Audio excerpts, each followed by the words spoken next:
very neatly to the whole ticket in Galway West and the candidacy of Gràinne Seoige. Things didn't go quite her way. My suspicion, to be honest, is that the TG Carr exit poll, or the TG Carr poll rather, for Galway West that was published a little earlier in the campaign that suggested she was neck and neck with her Fianna Fáil running mate. My suspicion is that hardened the view of those inside the party that if there was only going to be one Fianna Fáil seat there, that they wanted to reward somebody who was maybe a more long-standing member of the party than someone who had only joined relatively recently. Our colleague Paul Quinn did manage to speak to Gràinne Seoige. Here's a little bit of what she had to say after her elimination. And the celebrity thing is a tag that people like to attach. And it's not a nice one, because it makes somebody out to be without substance. And I have plenty of substance. And the Taoiseach himself said I was a substantive candidate yesterday. I have been taking stuff like this since I entered media in 1996. I am well used to labels. It's something that happens to women all over society, and women in politics even more so. No, I wasn't ill-prepared for the campaign. I was very well prepared for the campaign. I ran an honest and spirited campaign, and I'm very proud of that. Thank you so much. Who wants to come in on that? Richard, go for it.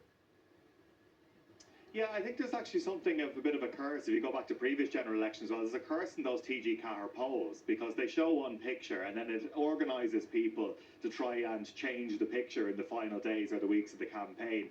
If you look at the situation in Kerry as well, that changed a lot from that TG Carr B&A poll as well.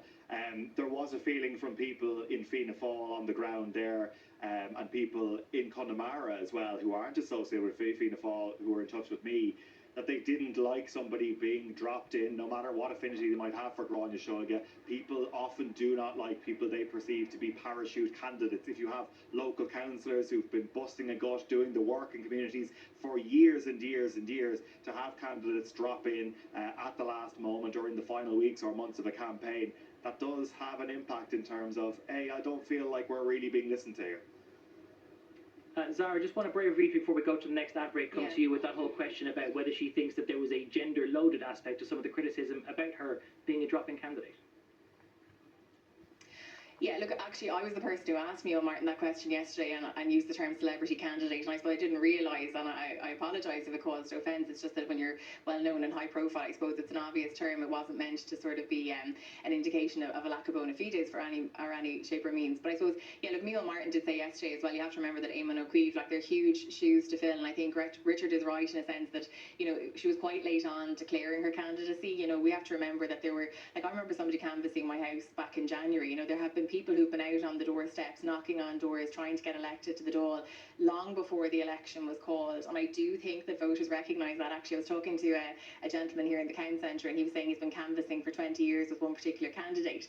And he was talking about the fact that he goes up boreens to sort of places where there'll be one house on the boreen. And he said he really sees how it means a lot to people to have that moment and press the flesh. And he said people really appreciate getting the knock on the door and the call really early on. And it's something actually that we heard from group chat listeners throughout this, that people were disappointed when they didn't get a knock on the door. But really, in reality, these constituencies are huge. There are thousands and thousands of homes to get to. And I would say that in many ways, Gràinne Seoige probably didn't have enough time to really reach people. But I mean, it's not to say that she wouldn't run again. She hasn't ruled out a future in politics.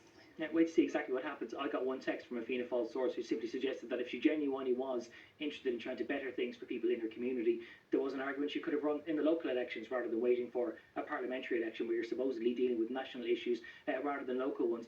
We have time for a commercial break. When we